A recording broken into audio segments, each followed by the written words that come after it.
So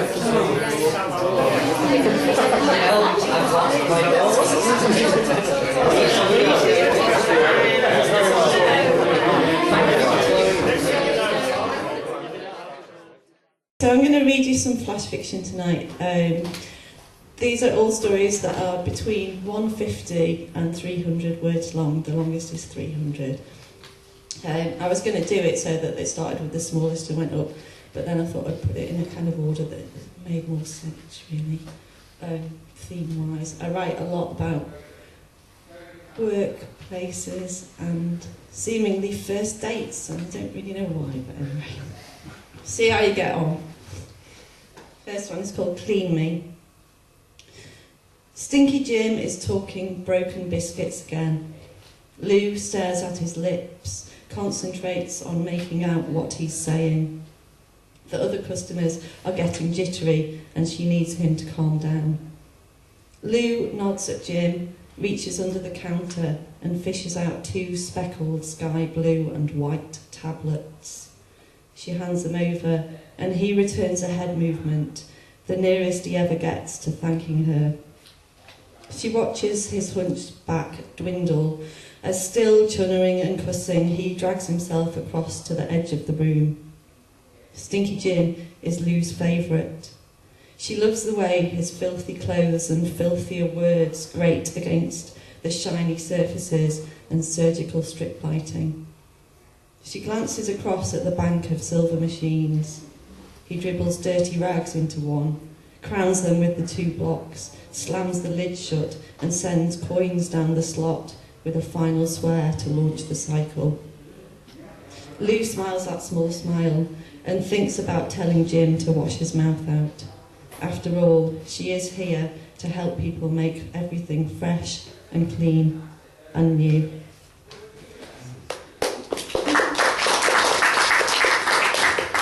Don't worry, there are a few, so you don't have to clap. This is called Wish You Were Here. If anyone's from Bolton, you might recognise it. There's nothing sweet and nothing green about Sweet Green Tavern. It may pump out the smell of coal fires and sit snug beneath snow-topped hills, but it is also surrounded by out-of-town mega casinos and still flaunts the stink of chain smokers years after the ban. What counts for the beer garden is a lay-by watched over by a towing caravan slung low by flat tyres. Once I saw 2 drunks in high-vis tabards rolling around on the tarmac, celebrating last orders with a fight. Opposite, hold plastic bags rustle in leafless trees and empty lager cans buffet about in trolley bays, drowning out the ring road's hum and the seagull's squawks. The pub seems to have been put up the wrong way round, stubbornly facing a windswept supermarket car park. Its squat, unseeing rear turns from pastoral views and the town's historic buildings. It ignores moors guarded by men with pet falcons fed on raw chicken and museums duped into buying fake Egyptian statues. Nobody opens the back gate, a brown UPVC door from Wicks. Nobody much opens the front, but I did. In this biting Boltonian cold, even Sweet Green Tavern offers a warm welcome when the train out has been cancelled. Taking work home. Honey likes to live right where her job is, and the boss notices how she's first in and last out. He appreciates her diligence as much as being greeted each morning by her sunny offer of a brew, the fresh coffee smell lingering above the oily hum. Honey thought a garage would be perfect, and it is until the boss decides to invest in surveillance for the expanding business. Despite creeping about at the edges of the camera's reach and sneaking in and out by a side door propped open with a monkey wrench, glimpses of Honey are caught on the video link. The hem of her skirt flicking in the shadows, the swish of her hair when she leans over the tiny sink to do her face, the ripple of magazine pages turning as she cleans her teeth. The boss rises when she does, so they can have breakfast together, and that's when he spies her locked out in the cold, the door gusted shut. She hears the shutters fly up, clattering like geese overhead, and makes her way towards him, heels tick-tocking, self-consciously coatless. He turns and smiles. "It's okay," he says. "I know all about it. Welcome home, honey."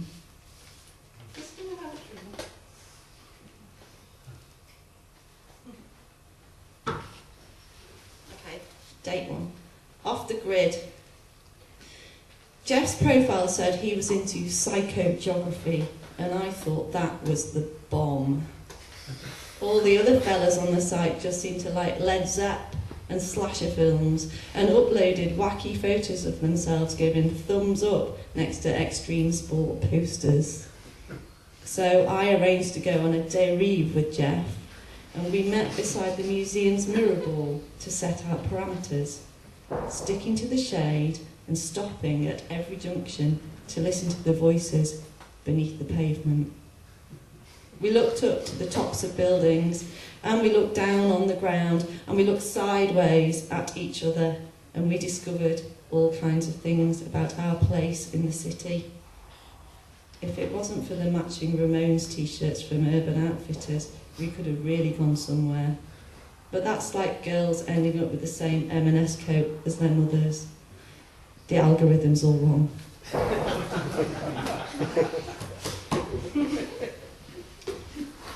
So this one's got a complicated title. It was an overheard. Someone was walking past and said it to their mate.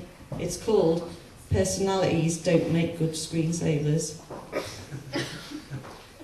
We swapped over our coats and bags in the pub. I used to be fatter and she'd been thinner, and people often mixed us up away from the confines of our desks, in the lift, say, or at the colour photocopier. Easily done, I'd smile, and the person in the wrong would do that thing with their hands, kind of covering their mouth as if to choke in a scream.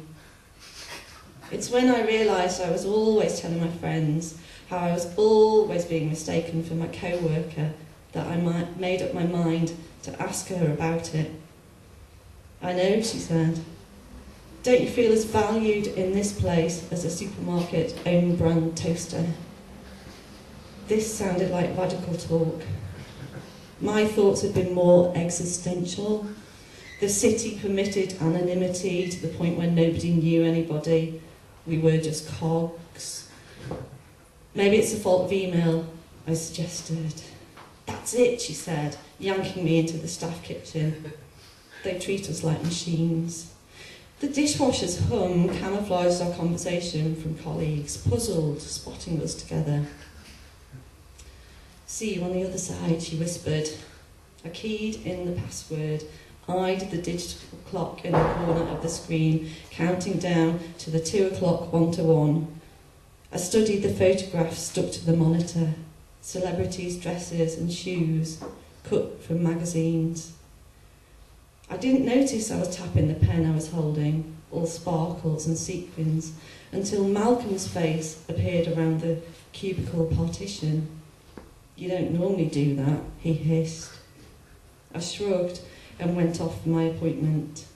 She met me for drinks just after 5, as arranged. "Here's your biro," I said, handing over the glittery ballpoint. "I thought you'd want to keep it. I left your pictures behind. You don't need that kind of motivation now."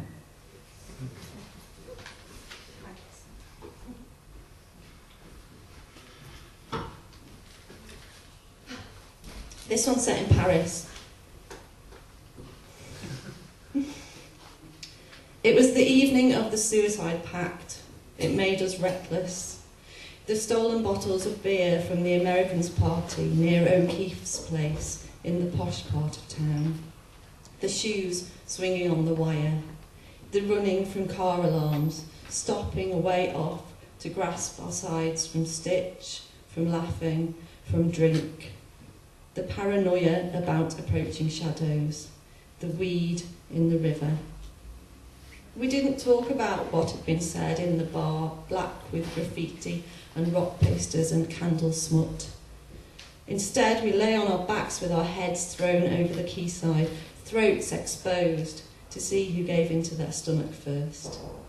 We walked the planks of barges moored with creaking lines to heavy steel rings that poison your hands with the stink of old coins. We played Sentry Go on Pont Neuf, taking control of a bastion and blocking the passage of pedestrians, charging a toll to cross the bridge, a poem, a dance, a song, a mock sword fight. We amassed enemies rather than friends that night. But it was good. It made us feel more alive than we had ever felt. We chatted the darkness into submission, never once mentioning the thing that had been hanging over us. Then, as the pooled glass of the highest windows on the left bank coloured orange, we caught the first metro home and got on with the rest of our lives. We wouldn't let them count us in their numbers after all. Okay, this one is it's based in Old Corner House, if everyone remembers that. Screen 1. Everyone has a favourite spot.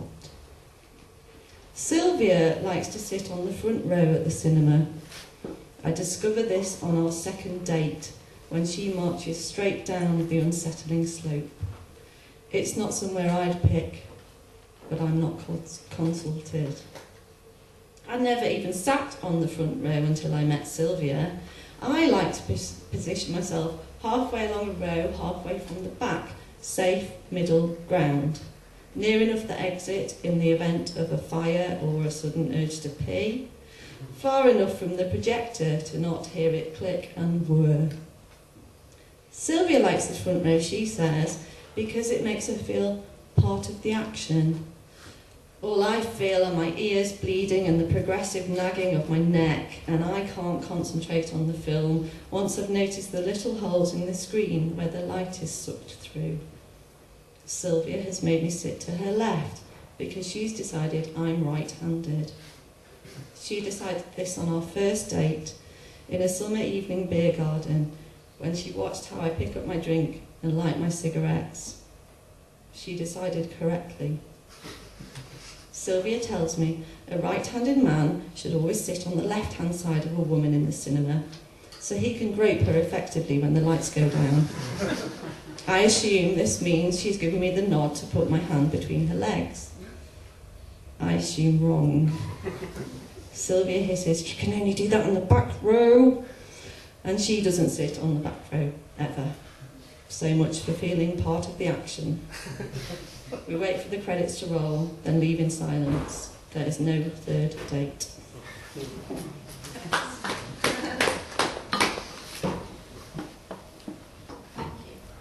Okay, it's penultimate one. This is a commission for a London Underground project, and you were given a name of a metro. I'm so confused. A London tube station. So mine's Caledonian Road. This is called Anne's Sons. Whenever I put up tiles now, I think of George from the Potworks. George with his thick white beard. George with his big spiky eyebrows. I'm looking at the tiling in Caledonian Road Station and thinking of George. I can't get over the craftsmanship, the way out and no exit signs, the arrow flourish after to Hammersmith. That's where I'm headed. I'm not from round here. I've been up to see my sister. She lives near Paradise Park. She moved when she married. Far from paradise that turned out to be, she huffed when his nibs walked out a couple of months back. It's a prickly issue. Anyway, he's gone now and she wants her kitchen doing. Out with the old. So I've been round measuring up. A bunch of women pile out of the lift and plonk down on the plastic benches. One leans over and throws up. Another wanders across to where I'm standing. "What does staffs mean? Is it a station?" she asks. Her breath hits me in the face. It smells of something sticky, orange juice, alcohol. The sick woman wrenches forward again, but just spittle comes out this time, in a stringy line from her mouth to the floor. Staffs, I reply. Never heard of it, not on this line. It's on the wall here, and she points. A train rattles in, but her lot stay put in their tableau as I push against the tide of descending passengers. Staffordshire, I say as the doors close. It's where the tiles were made. George Woolliscroft and Sons, Staffs. The woman steps forward and says something I don't catch. She smiles and waves. Maybe it was thank you. Whenever I put up tiles now, I think of George. I think of George, and I think of the woman. Okay, last one, no more torture. This is called Icy Electric. The first time it happens is a Wednesday before work. I'm about to straighten my hair when a neon thread crackles into life and reaches for the plug's pins, catching me by surprise. Surprises are good. I start leaving switches on, sweeping my toes close by sockets and feeling the surge of energy pull at my core. Everywhere I look, I see networks of bright blue veins and the walls pulsing with life. Every time I flick on the kettle or dim the lights, my temperature rises a notch and my breathing picks up its pace. It tingles and teases, tempting me to stick my fingers in fixtures and fuse boxes. We need to connect. The craving for bigger, better buzzes controls my mind and my body. I take to standing beneath pylons for stimulation. The air is supercharged and fizzing. Ions zap my skin and the mammoth structures hum with potential. I want the ultimate high, so I start climbing.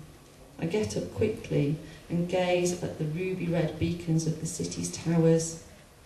The power lines purr in my ear tantalisingly, and I reach up, thrilled and throbbing. Thank you.